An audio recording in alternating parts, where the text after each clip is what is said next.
Good morning, everyone. Treasure Troller here, and we're going to discuss Alone Season 10, Episode 3.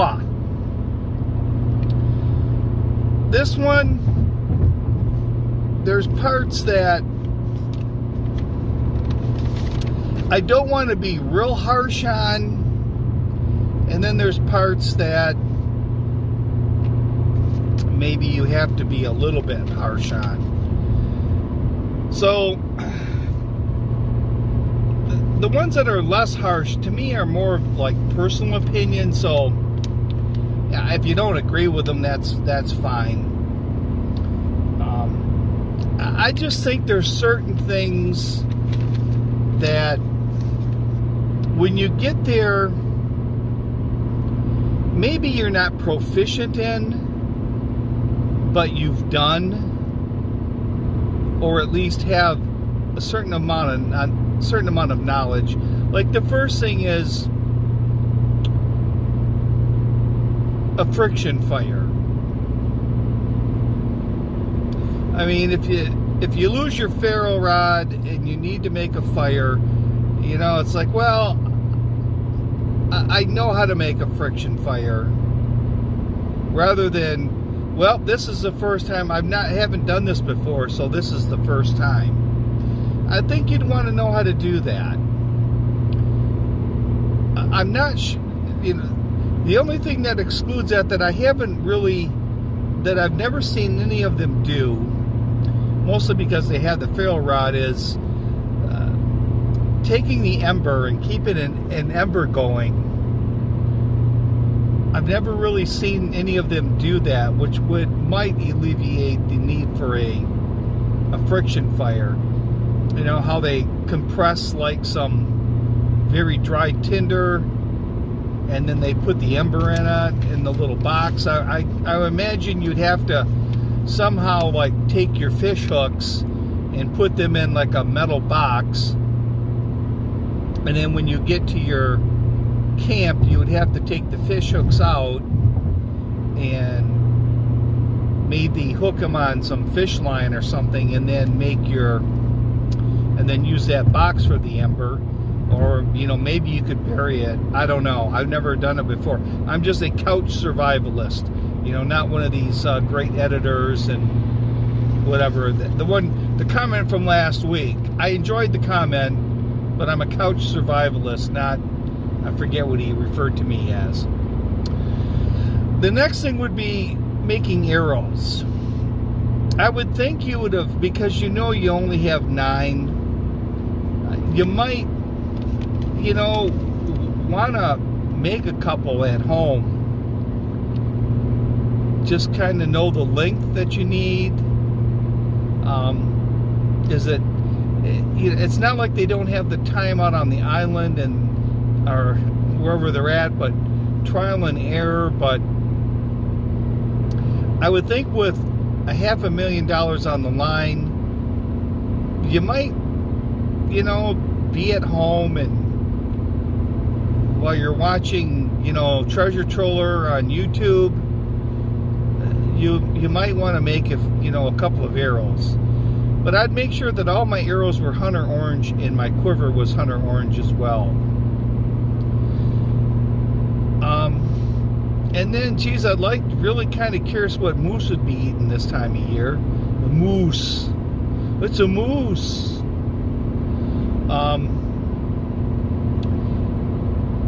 Hugely important, I don't know. I think a lot of this hunting that they have to do is more stalking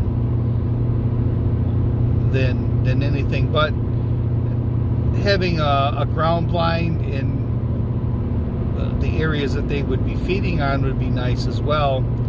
You know, I had the comment about the tree stand or hunting from a tree. I just don't know. I don't think you could find a branch comfortable enough to really sit or stand on. And then in the condition that a lot of them might be in, I can see 1 or 2 of them passing out and falling out of the damn tree. So I think I would, for safety reasons, I'd probably stick to a ground blind. And we're coming up on the Forest Festival, so we'll get a look at all the people parked in the camping in the cow pasture. I started the vlog with the intention of you guys being able to see all the tents. Oh, we got a douchebag walking along the expressway. I don't know where he's going. There ain't nothing right there for you, homie. There's nothing there. So here we go.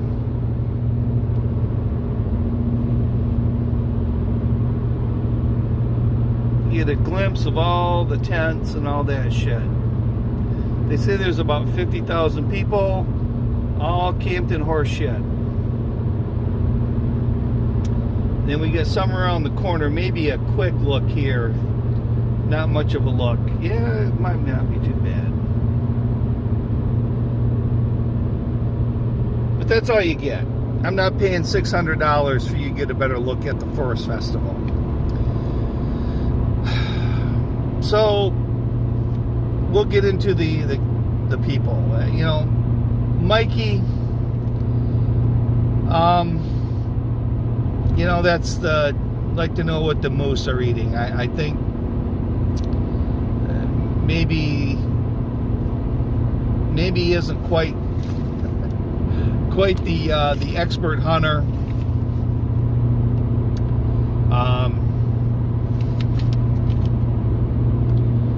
I think you'd want to know what and where you need to be if you think you're going to be shooting a moose. Alan is kind of has me a bit perplexed. I like his shelter to the point where as soon as all that stuff dries, it's going to turn into a tinderbox. I think he made a little reference, tried to make a joke, but Alan's got dry humor, and it was probably only funny to him. You know, with the snares, you know, he caught his meerkat and then decided to take all the snares down because, you know, he really hadn't seen any rabbits at all. But did he see any meerkats before that time? I don't completely disagree with taking down the snares at that time, or even not putting snares out. To me right now it's 50-50. The rabbits really aren't going to come out until it gets colder and the frost hits and the snow flies, and that's where you're going to see more rabbits. But they still are out and about. I don't think it's a bad idea to have some snares out. It takes 10 minutes out of your day to check them. So I just don't think it's... I understand why he did it, and I can understand why not putting them out at this point in time, but I can also see it's just an easy way of potentially getting a food source. So I'm not quite... I'm a little iffy on taking them down. Having them up, I think, was a better idea than taking them down. Cade. Once again, I've never made them before, but now I'm going to. Never made an arrow before, but so this is my first time. I'm really shocked that he didn't find the quiver. I mean, most of the time they just go back and look at their film or their video and kind of get a timestamp of where they have lost it. I think I can never think of these people's names when I need to.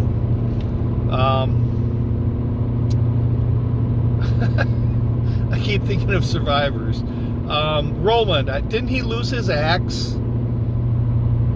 Couldn't find his axe, and he went back and looked at the tape and found it, the video. I would think that he would have went back to the video, kind of gotten how far into it he had lost it, and maybe make some reference points and found it. So I'm not completely convinced that he's not going to find it, but it had been a week, so who knows. Anne, I'm not surprised. We'll get back to Anne and Lee later.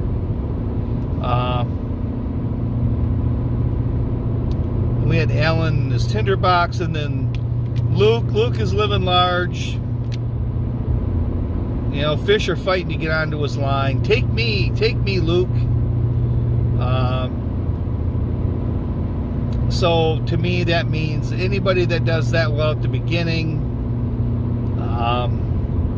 they usually don't fare well in the end for some reason. It's just the variance that hits. Variance hits, and got a couple of deer about ready to do it. I wonder if I got them on there. One was a buck, about ready to commit suicide along the road there.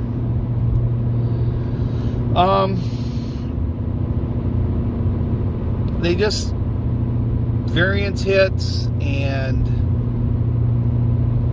all of a sudden they're not eating. The fish aren't biting. So we'll talk a little bit about Lee and Ann. The only thing about Lee that I'm a little bit surprised with Lee, I thought he would do a lot better. I put him really in my top 2, top 3. I know the body mass index, the BMI was low. And I'm pretty sure I'd said that it was he's not a big guy.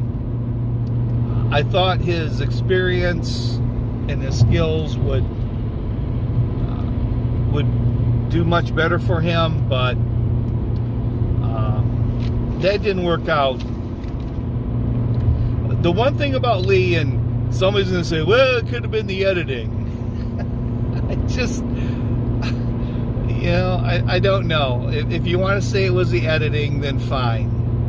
I'll say, yeah, you might have got me here. But they showed him fishing with his makeshift rod and reel, and they showed him with his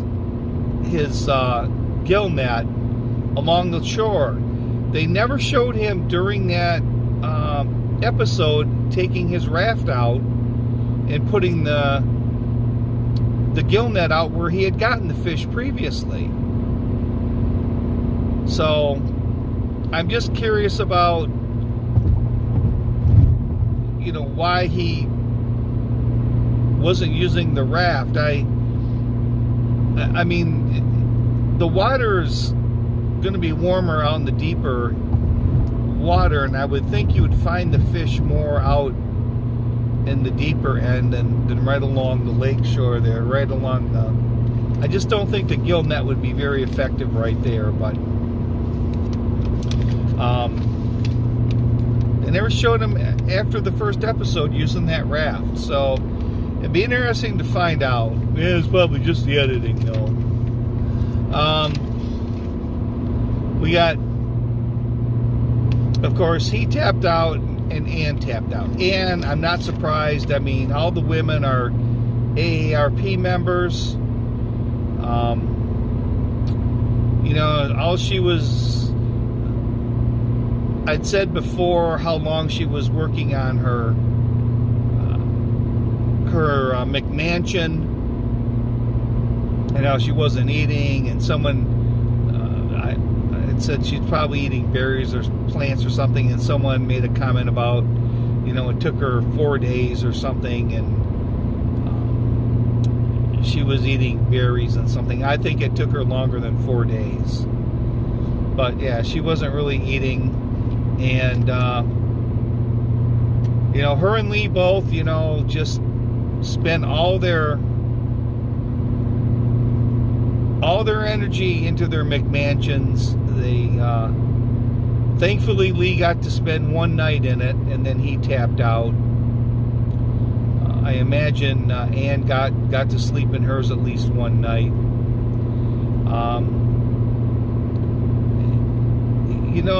The other contestants, I mean, Alan had said, too many people burn out making these cabins.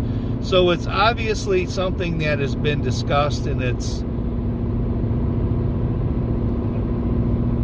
a sort of a known issue, but people still continue to want to make them.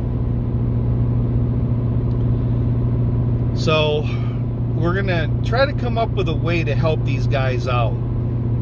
Try to come up with a workable compromise for people that feel the need to build McMansions and not completely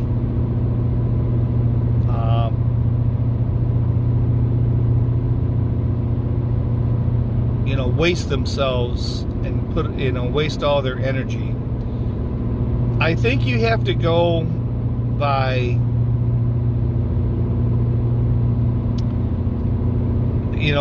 by the food, and we're not talking about berries. We're talking about protein. If you can work on the cabin one day,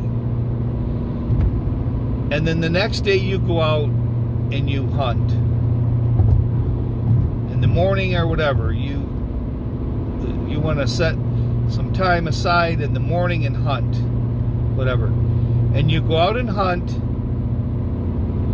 and if you don't get anything and you're going to wait till the evening to go out or whatever, you come back, you drink some water, you can have your berries, and you go back out and hunt. But if you don't get any protein, you don't get a grouse, you don't catch a fish, you don't work on the cabin the next day, you don't work on the cabin until you get protein.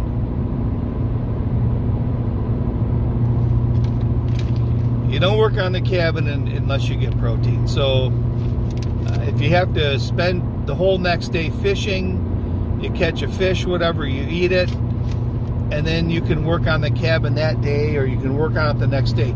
But the other thing too is what I don't understand, and this was getting back into this starvation thing, and I wish I could remember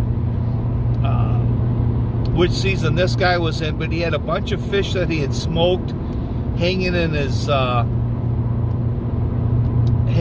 little hut, and then he got yanked because he had